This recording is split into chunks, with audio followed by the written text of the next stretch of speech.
This is Shadea. This is Shadesh. Welcome to the online Bible study brought to you by Grace TV. Here we serve bite-sized spiritual meals through Soul Food First! Please like and follow the Grace TV Facebook page. And please subscribe to the Grace TV YouTube channel. We hope you are ready. Please stand by. Season 3 of Soul Food First is about to be served!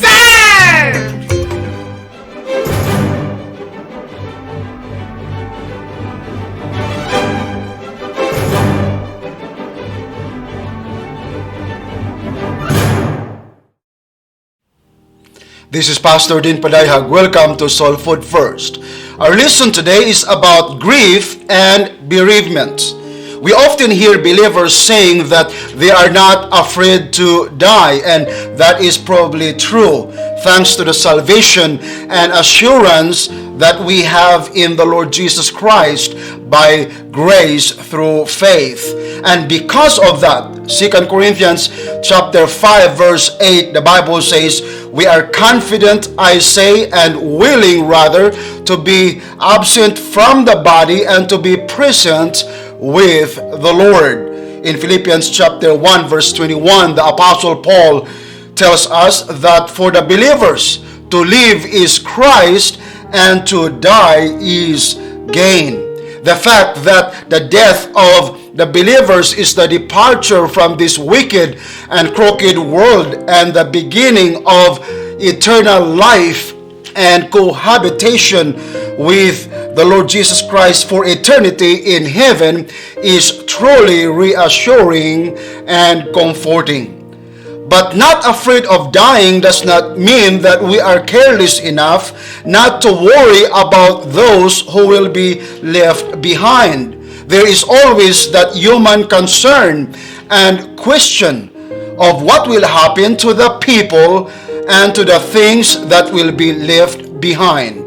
For example, we heard of people saying, "What will happen to my wife or to my husband when I die? Or what will happen to my businesses or to my ministries when I'm gone?" And the opposite of this is also true.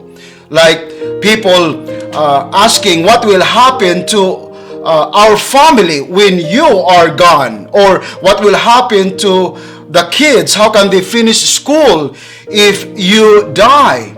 You see, these questions are real and valid, and they are both asked by those who are departing and those who will be left behind.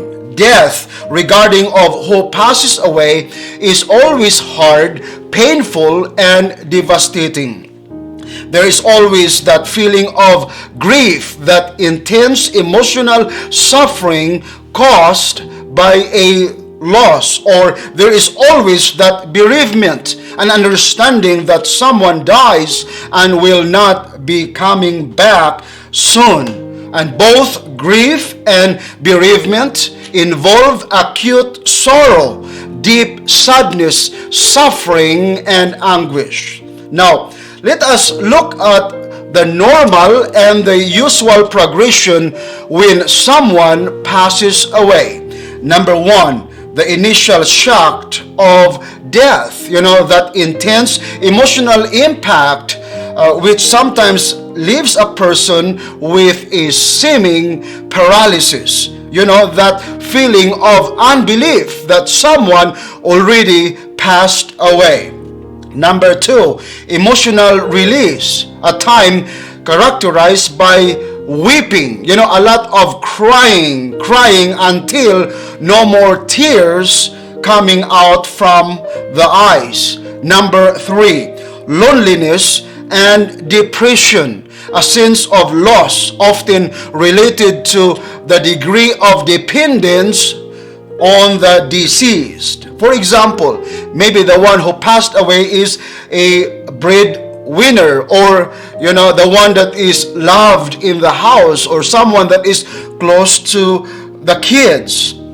Number four, guilt, a feeling of guilt characterized by second thoughts. For example, I could have done more, or we could have avoided that accident, or I should not have done that thing, or I should have done something differently. All of these thoughts that are just overflowing in the minds of those who are left behind. Number 5, anger and hostility.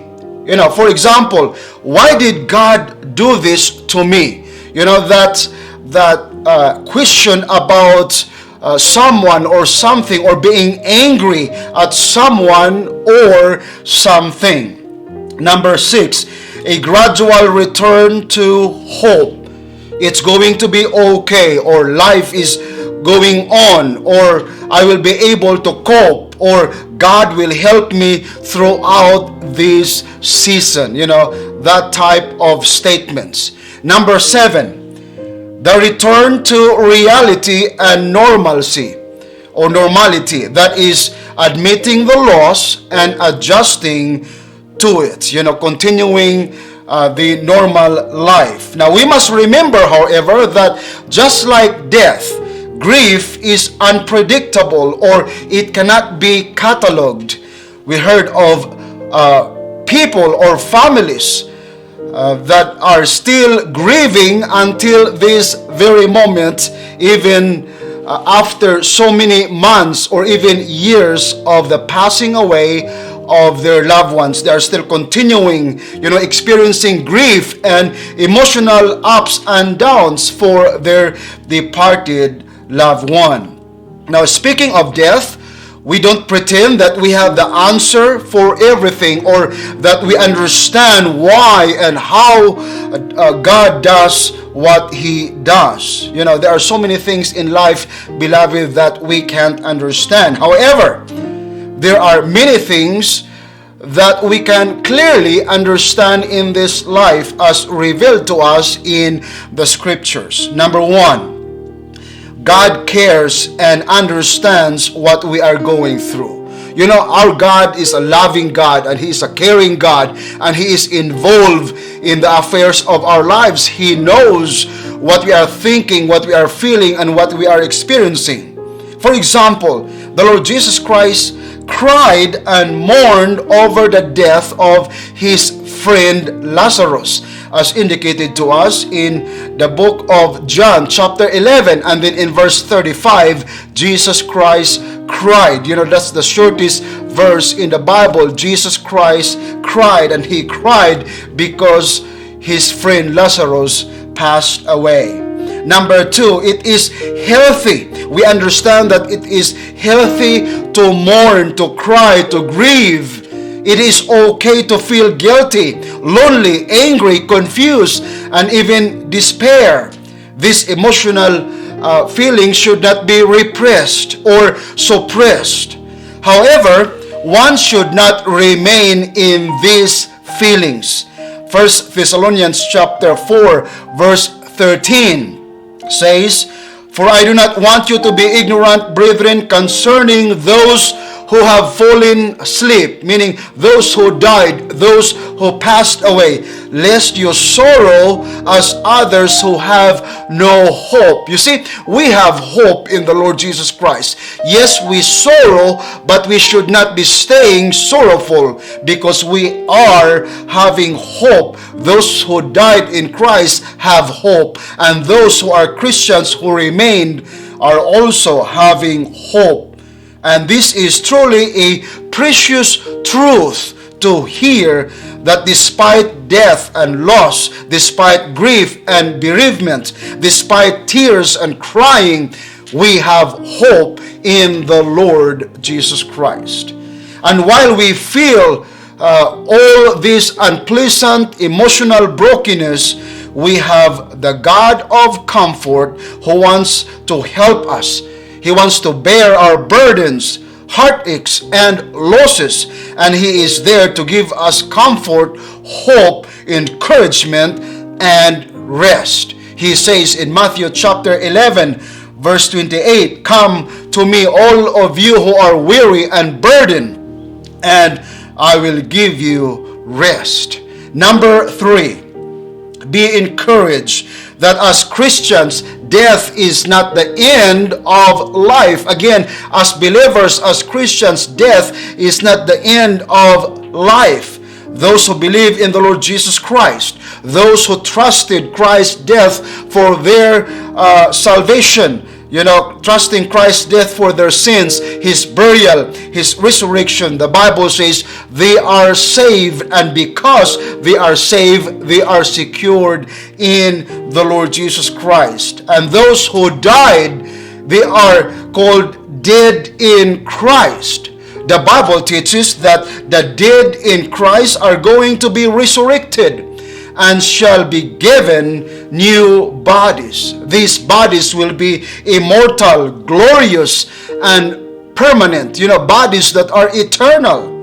1 Corinthians chapter 15, verses 1 through 57. The Bible says, "Behold, I tell you a mystery. We shall not all sleep, but we shall all be changed. In a moment, in the twinkling of an eye, at the last trumpet. For the trumpet will sound, and the dead will be raised incorruptible, and we shall all be changed. For this corruptible must put on incorruption, and this mortal must be put on immortality. So when this corruptible has put on incorruption, and this mortal has put on immortality, then shall be brought to pass the saying that is written, Death is swallowed up in victory. O death, where is your sting? O Hades, where is your victory? The sting of death is sin, and the strength of sin is the law. But thanks be to God who gives us victory through our Lord Jesus Christ." Beloved, as I mentioned before, life is short. None of us will last forever on this earth. And also death is sure. It is just a matter of time. It will be our turn. One of our friends passed away yesterday. She was a former missionary of Things to Come mission to Kenya and Uganda. She's gone. But the question is, who's next? Because when we talk about death, someone will follow. It's just a matter of time. But praise the Lord, because in Christ, in the Lord Jesus Christ, we have the cure of death, the cure of suffering, the cure of whatever brokenness that we experience on this earth. In the Lord Jesus Christ, we have the cure because He is the author, the giver, the sustainer of our life, and He is our life. And we are praying that you as a person, you are already in Christ, and Christ is already in you. Beloved, thank you very much for watching. Until next time, enjoy your soul food.